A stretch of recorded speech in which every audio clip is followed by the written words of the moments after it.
vamos a hablar de números complejos. Resulta ser que hay una clasificación de los números. Hay varias clasificaciones de los números. Decidí tomar este diagrama que está aquí. Posiblemente no es el más completo, pero bueno, ejemplifica lo que quiero desarrollar y comentar a continuación. Hay un grande grupo de números que se conoce como los números complejos. Ellos se dividen a su vez en los números reales y en los números imaginarios.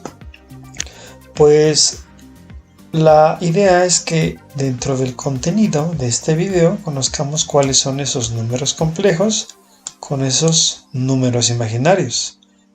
Y pues los números reales ya los conocemos. Los números reales es cualquier valor que está en una escala numérica. Cualquier valor, sea cual sea. De hecho, los números reales se subdividen a su vez en números racionales y números irracionales o trascendentes. Los números racionales es muy sencillo, son aquellos que se pueden expresar a través de una fracción. Los números irracionales son aquellos que tienen cifras infinitas y nunca se van a repetir, nunca hay un patrón que se esté repitiendo.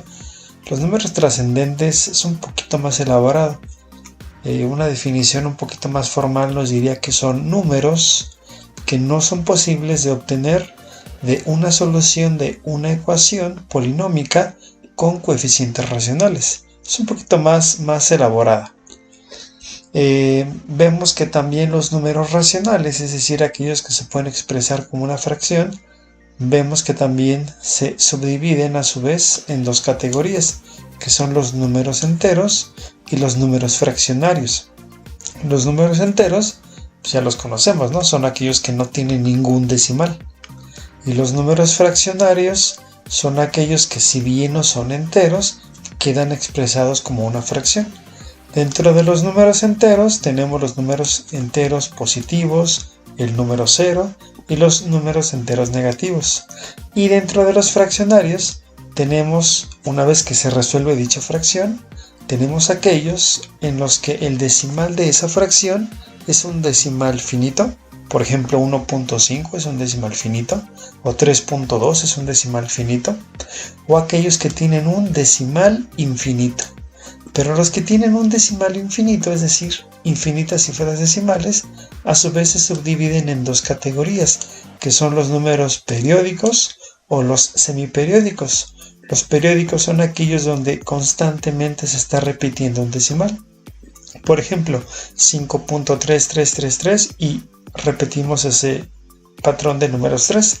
Los semiperiódicos son aquellos que llevan algunos cuantos decimales más antes del periódico.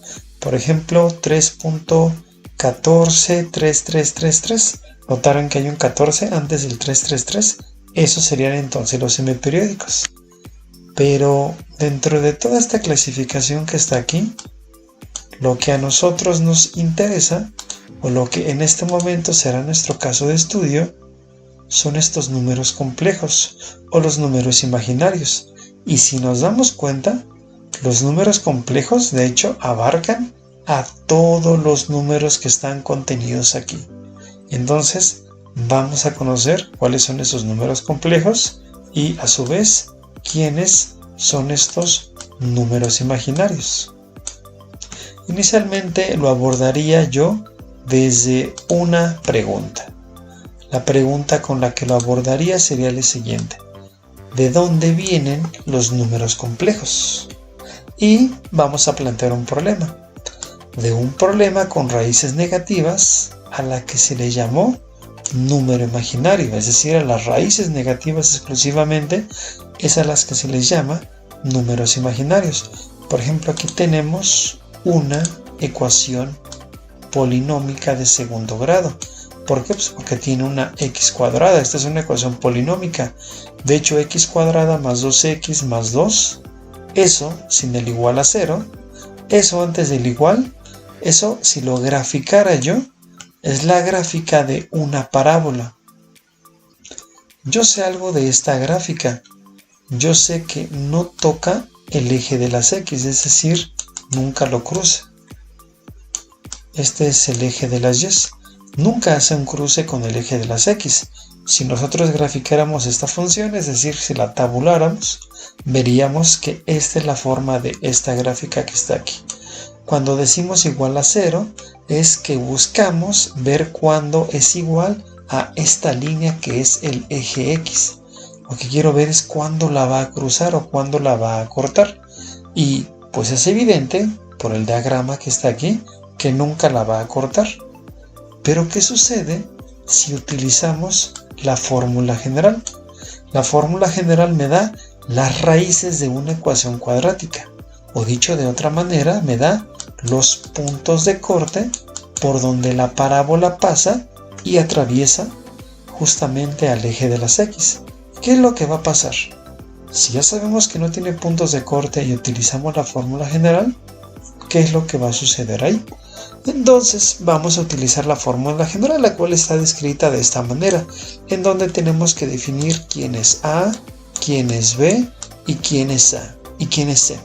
A es el coeficiente que está acompañando a x cuadrada. Como no tiene coeficiente, entendemos que es un 1, es el 1 que está aquí.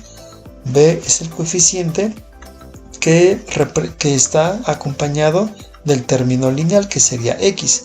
Vemos que el coeficiente que lo acompaña con todo su signo es 2. O sea, aquí hubieron menos, aquí debería de colocar menos 2. Y C es el término independiente, el que no tiene ninguna variable x, que sería también igual aquí, más 2. Se toma con todo el signo. Hagamos la sustitución en la fórmula general.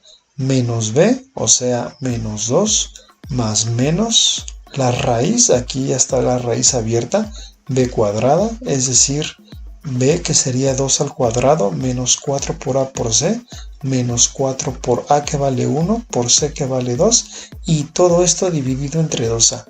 Todo esto dividido entonces entre 2 por 1. Si ustedes observan, cada que yo sustituyo un valor dentro de la fórmula general, para evitar errores, si lo notan yo lo coloco entre paréntesis, para justamente evitar cualquier tipo de error si es que alguno de estos términos fuera negativo. Entonces voy a empezar a realizar las operaciones. Menos por 2 me da como resultado menos 2. Coloco el símbolo más menos, que lleva de por sí la fórmula general, y hago la operación que está dentro de la raíz. 2 al cuadrado es 4, menos 4 por 1 por 2. 4 por 1 es 4, y 4 por 2 son 8. Si 2 al cuadrado es 4 y le resto 8, 4 menos 8, eso me da un número negativo, que sería menos 4. Y todo lo divido entre 2 por 1. 2 por 1 me da como resultado 2. En este momento yo diría, ya no se puede. No se puede realizar porque no hay raíces de números negativos. Y de hecho esto se corresponde con la gráfica. Oye, pues es que la gráfica nunca va a cortar al eje de las x. Porque mira, hay una separación entre el eje de las x y el vértice de esa parábola. Entonces nunca va a bajar tanto que corte a nuestro eje x. Por tanto, no te va a entregar ninguna solución esta ecuación cuadrática. Pero sí que podemos encontrar una solución. Y esa solución sí que puede ser una solución de esta ecuación cuadrática que está aquí. Entonces hay un valor, o hay dos valores mejor dicho, porque la ecuación es de grado 2. Hay dos valores de x que si los sustituimos aquí, adentro de esta ecuación, sí que es verdad que nos da como resultado 0. De entrada, imagínate esos valores. ¿Qué valor de x colocas tú aquí? Que al sumarlos, estos tres términos te dé como resultado 0. Pues está medio extraño, ¿no? Porque mira, o sea, ya le vas a sumar 2. Y si por ejemplo fuera un número negativo, pues es que lo vas a elevar al cuadrado y se va a hacer positivo. Y luego si le sumas 2, o sea, ¿cómo te va a dar como resultado 0? O sea, como que desde ese punto de vista se ve imposible que exista un número. O sea, no ubicaría un número que si tú lo sustituyes aquí te va a dar 0. Pues porque mira, le estás sumando 2 y luego lo estás elevando al cuadrado. Sí, aquí puede obtenerse un número positivo, sin un número negativo, perdón, que lo contrarreste y haga que baje. Pero el x cuadrado es una operación muy fuerte, que no se compara con 2x. Entonces vamos a ver qué es lo que se realiza aquí. Aquí es donde introducimos la idea de número imaginario. Y el número imaginario ya está definido. El número imaginario se representa con una letra I. E I es igual a la raíz de -1, es decir, I es una raíz negativa. Vamos a ver cómo podríamos transformar nuestra raíz de -4 a términos de un número imaginario. Ok, aquí tenemos entonces nuestra raíz de -4. Si nosotros observamos adentro de la raíz es como si hubiera una multiplicación, que es 4 por -1, ya que 4 por -1, si ustedes observan, sí me da este -4 que está aquí. Y como dentro de las raíces cuadradas hay una propiedad que me dice que si hay diversos términos que se están multiplicando, ojo, solo multiplicando, no sumando ni restando, yo puedo dividirlo en diversas raíces cuadradas, o diversas raíces mejor dicho. Por lo tanto, 4 por -1 lo puedo dividir en raíz de 4 por raíz de -1. Y 4 sí que tiene raíz cuadrada. La raíz cuadrada de 4 es 2. Y la raíz de -1, pues eso ya está definido acá. La raíz de -1 es el número I, es un número imaginario. Así es que, así tal cual, si quieres sacar la raíz de -4, simplemente le sacas la raíz a 4, dices que es 2, pero le añades este símbolo I o esta letra I, que significa que eso viene de una raíz negativa y por tanto es un número imaginario. Ok, siendo así, vamos a tratar de continuar y darle solución a esta ecuación que está aquí. Tenemos entonces, pasamos de este punto a acá, que x es igual a -2 más menos, como dice la fórmula general. La raíz de -4 ya sabemos que es 2i. Sería más menos 2i y todo lo continuamos dividiendo entre 2, como decía nuestra fórmula general. De aquí vamos a obtener dos valores y se desprenden por este símbolo más menos. Uno cuando utilizamos el menos y otro cuando utilizamos el más. Ok, aquí no podemos mezclar este número 2 con el -2i, o sea, no podemos decir que -2 menos 2i nos da -4, porque de entrada no son ni términos semejantes desde el punto de vista algebraico. Entonces, uno se trata como un número real, es decir, un número no imaginario, y el otro se trata como el número imaginario. Para hacer esta operación que está aquí, ambos términos, tanto el -2 como el más 2i, ambos se dividen entre 2 y resulta que -2 entre 2 me da -1 y el número -2i entre 2i también eso da como resultado -i. Por tanto, esa es la primera solución de esa ecuación cuadrática. Entonces x2 es cuando tiene el signo más, igualmente hacemos la división, -2 entre 2 me da -1 y 2 positivo i entre 2 me da i positivo. Esta es la segunda solución de esta ecuación cuadrática. Está completamente garantizado que si este valor que está aquí o este valor que está aquí, ustedes lo sustituyen acá, está garantizado que sí va a dar como resultado 0. Sería interesante hacer esa corroboración, aunque nos harían falta algunas cuestiones para poder realizarla a cabalidad, esta corroboración de aquí. Por lo tanto, remitámonos a decir que estas son las soluciones de esta ecuación cuadrática que vimos que su parábola no toca el eje de las x, por ese motivo la fórmula general de pronto se traba, pero desde un punto de vista algebraico, por así decirlo, porque aquí estamos haciendo álgebra con números imaginarios, desde un punto de vista algebraico sí que podemos continuar esa solución y sí que podemos encontrar dos valores cuya solución sustituida en esta ecuación nos dé como resultado 0. De hecho, observen lo siguiente, yo puedo graficar esta solución que está aquí. Miren que las dos soluciones están graficadas de la siguiente manera. Observen este -1 menos i como si fueran coordenadas xy. Este sería el eje de las X y este sería el eje de las Y, solo que en este caso se llama el eje de los reales y el eje de los imaginarios. Entonces el eje de los reales me dice que primero me vaya hasta el -1, y si ustedes se dan cuenta el -1 está aquí. Entonces avanzo hasta el -1.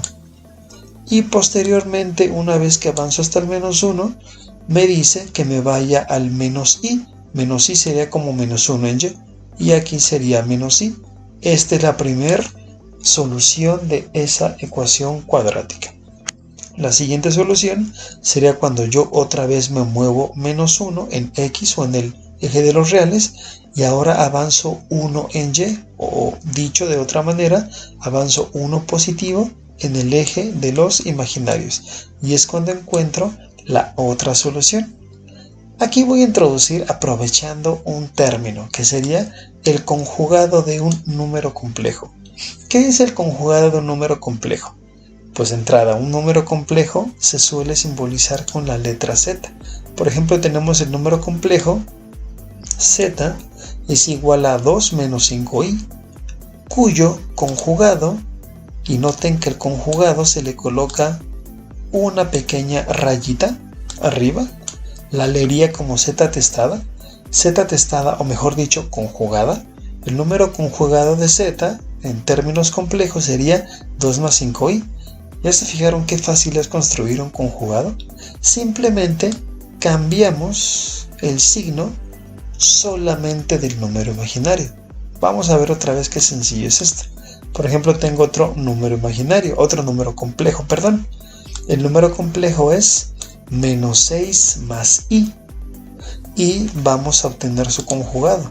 Su conjugado sería Z conjugado igual a -6 menos i. Esto es un número complejo. Un número complejo es el que se compone tanto de una parte real como de una parte imaginaria. Eso es un número complejo. Un número imaginario es específicamente el que tiene la i, es decir, únicamente el que salió de una raíz negativa. ¿Y por qué les estoy mencionando esto de los conjugados? Porque si se dan cuenta, esa fue la solución de mi ecuación al utilizar la fórmula general. Fue un conjugado. Miren cómo -1 menos i, saquen su conjugado, sería -1 más i. Bueno, pues hay una demostración que me dice que si una ecuación cuadrática tiene raíces complejas, raíces imaginarias, dicho de otra manera, estas siempre van a ser un conjugado. Es decir, no pudiera ser que una solución sea -1 más 7i y otra solución sea -1 más 14i. No podría ser, tendría que ser de hecho el conjugado. Yo pude haber evitado sacar la última solución y decir, pues como ya obtengo una solución que es -1 menos i, quiere decir que la otra va a ser -1 más i, porque ya está eso demostrado que siempre estas soluciones van a ser conjugados en estas ecuaciones cuadráticas. Esto fue un poco para irnos adentrando al mundo de los números complejos.